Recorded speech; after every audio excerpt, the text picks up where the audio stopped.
Hello mga ka-trip! Welcome back again to our channel. So, kumusta po kayo? At ngayong video po, sa video po na ito ay i-share ko po sa inyo since nung nakaraan po ay nag-upload po tayo ng video doon po sa update sa pinapagawa naming pang third branch na motor shop. At yun pong pang third branch na yun, ang second at ang third branch po na yun ay katas po ng aming motor parts business and accessories. So, isasama po namin kayo ngayon dito sa isa din po sa katas ng aming pagsisikap, pagpupunyagi, pagsasakripisyo, pagtitiis, lahat na dugot pawis po ay katas po ito ng aming negosyo motor parts business and accessories sa isa sa aming property din na napundar. So masasabi kong property siya kasi itong lupa na ito, although maliit lang, nasa 200 square meter lang, pero may title po kasi ito, at ito po ay nandito po mismo sa city. Napakalapit lang po nito sa city, pero from the highway ay papasok po siya. So siguro mga 1 kilometro or 1 kilometro at kalahati papunta dito mismo sa location ng lote. Pero on process pa lang po ang title nito, inaayos pa ng broker ang pag-transfer ng title. So ito po yung pinagdadaanan natin na lupa po, ito ay subdivision din po ito, natigil ang pagtatrabaho, pati po yung nakikita yung mga bahay na yon, almost fully furnished na po yung subdivision din yon. So natigil ang paggagawa dito kasi subdivision ito dahil nagka-problema yata dito sa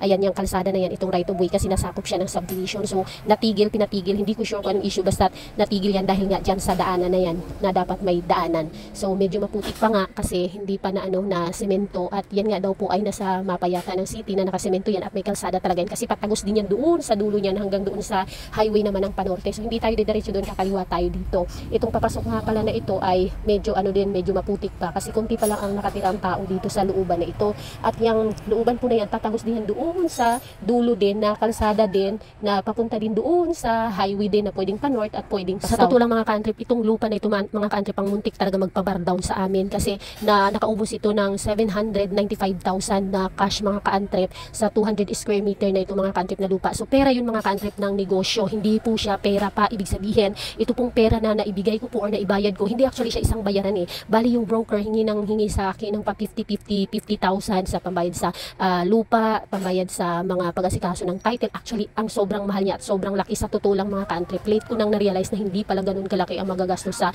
pagpa-title, sa pag-transfer ng title at sa mga bayarin sa lupa kahit na nandito sa city, at dahil ganito lang siya kaliit. Pero wala akong magagawa kasi late ko nang nalaman yun nung syempre may nakakausap-usap na rin akong mga broker at mga ganun yung nagde-develop ng subdivision na hindi pala ganun kalaki ang magpa-title, hindi pala ganun kalaki ang magpa-transfer, ang mag-asikaso ng lupa, mga bayarin sa lupa kapag ikaw ay bumili ng lupa. Pero wala na tayong magagawa kasi way back 2019 pa yun siya mga ka-antrep. So noong mga panahon na yun mga ka-antrep, yung perang nagagastos dito na paunti-unti siya, parang monthly yun, naka issue ng post-dated check sa broker ng 50,000. So yun sana ay pang negosyo, pang rolling dito sa business. Actually pambayad yun siya dapat sa mga supplier. Ang nangyari na uubos ko dito bayad-bayad, tapos medyo nagkasabayan siya mga ka-antrip ng loan, medyo nagkasabayan ng gastusan mga ka-antrip, kaya talagang hindi ako nakapagbayad sa supplier ng worth 1.2 million mga ka-antrip. So nagkasunod-sunod yun, parang nag-over-utang ako mga ka-antrip plus na mga hulugan mga ka-antrip. Sobrang hirap. So nakiusap nga pala ako doon sa supplier mga ka-antrip na kung pwede ay hindi ko buong bayaran yung 1.2 million.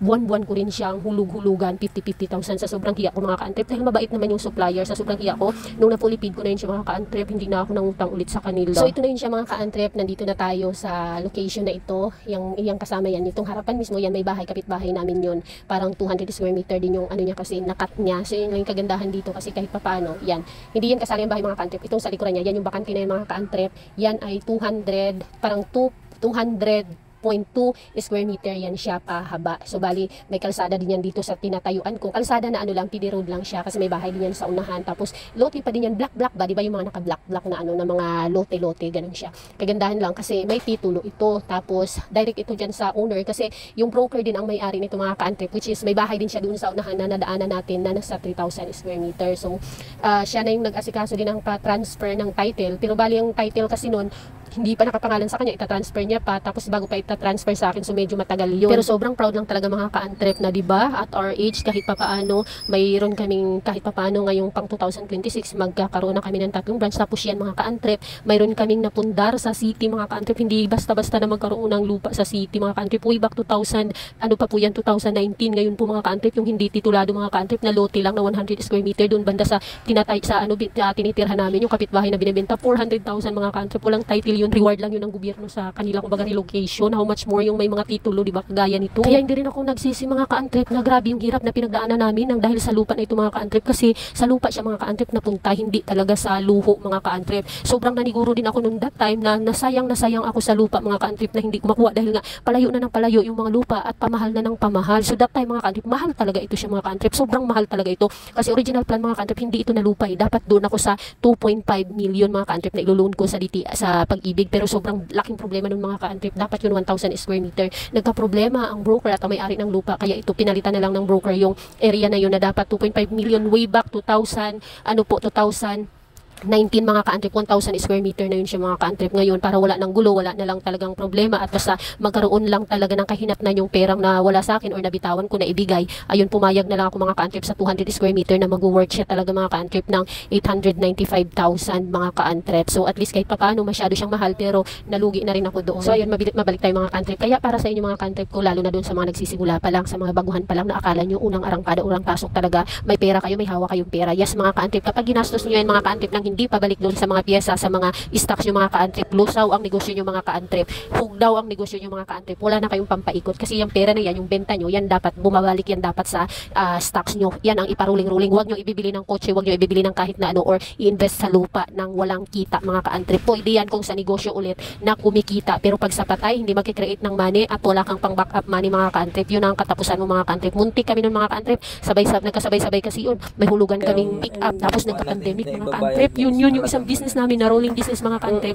Doon actually yun yung utang ko, doon yung 1.2 million na bayaran ko dapat sa aming supplier. Kaya lang nung biglang nagka-pandemic mga ka-antrip, nahinto ang aming rolling business dahil bawal nga magbiyahe-biyahe at pumasok-pasok sa mga area-area, sa mga munisipyo. Doon kami nagkabuhol-buhol na mga ka-antrip. Pero siguro kung hindi nagka-pandemic, tuloy-tuloy ang kita ay okay lang. Pero yun nga mga ka-antrip, sa hindi inaasang pagkakataon at pangyayari, ganun talaga ang mangyari. Yun po ang kahihinatnan nyo. Kaya tips ko lang, konting advice ko lang sa mga baguhan pa lang, kung yung kita ng inyong benta, ng inyong shop, ng inyong business ay doon nyo po siya ibabalik. Okay, so yun lang ngayon mga ka-antrip. Dumalaw kasi kami dito kasi nandito kami sa city, kaya tiningnan na rin namin ang area kung kailan bang patabasan, kaya na-share ko rin sa inyo para maging inspirasyon nyo rin at magbigay na rin ng konting idea para hindi din mga ka-antrip madanasan nyo yung grabe mga ka-antrip, parang nag-iniyak na ako, grabing stress mga ka-antrip kasi naguhulugan kami noong time na yun ng halos na sa 68 or 78,000. Grabe yun mga ka-antrip.